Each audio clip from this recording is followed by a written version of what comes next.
This RSBANDB update nibble originally aired on episode 728, The High Pressure Hose. Enjoy. Now comes the topic of future release plans, which, I think we need to have a chat about with this because there's lots of people who are always wondering about this, especially the iOS crowd. So we need to delve into this, and I'm going to actually provide a bit more insight onto why this is the case as it is.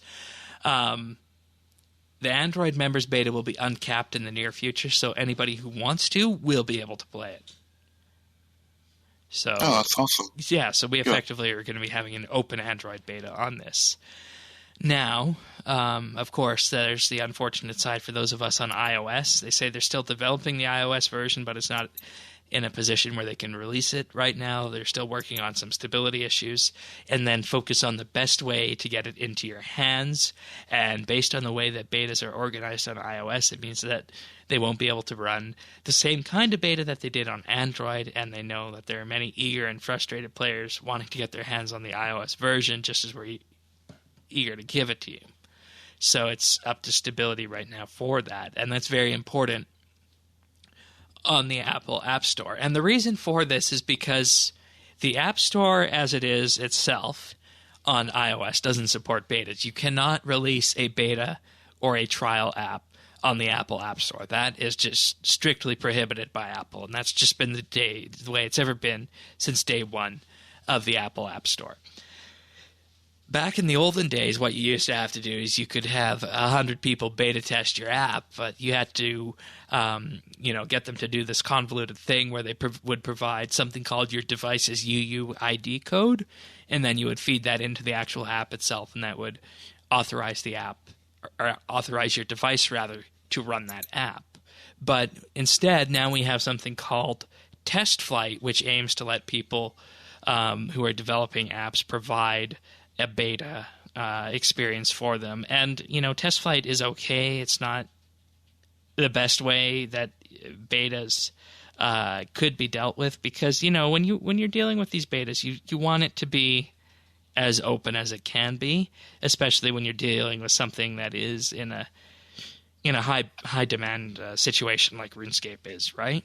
So Test Flight kind of does that, but the downside of Test Flight is that while you can subscribe to Test Flight and you can use that to get betas of all your apps,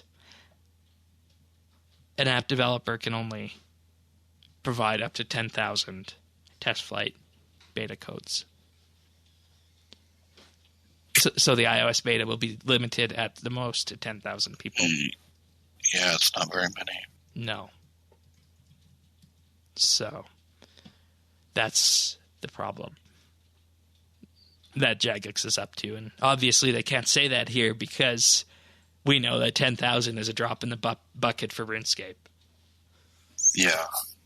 And you can't ship an app that has stability issues anywhere. So you can't exactly put out a version that is not ready on the App Store because that's bad to do as well. So... And, previously Test Flight used to be 2,000 users. But now it's actually 10,000. So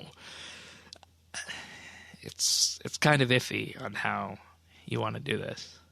And if you change the version of your app, you need to make sure that the new version of the app is accepted in Test Flight so that the people who were testing previously don't get kicked out. Wow. Boy, that sounds more like a testing environment at your job or something. Yeah, 10,000 is really not that much. So, and the issue with this, of course, is that they can't just put it on an app store and have it be a beta. What they actually need to do is they need to generate 10,000 codes and then send them out via the message center and have people redeem them on the Test Flight app. Oh, that's very convoluted. Yeah, and you see here why iOS is limited to a little note at the end here on this because it is convoluted to run a beta on iOS, and I'm just going to say, and I'm going to go out on the limb, that the vast majority of people listening to this and the vast majority of people who are playing on iOS likely aren't going to get to play RuneScape on iOS until it releases. That's kind of what it looks like.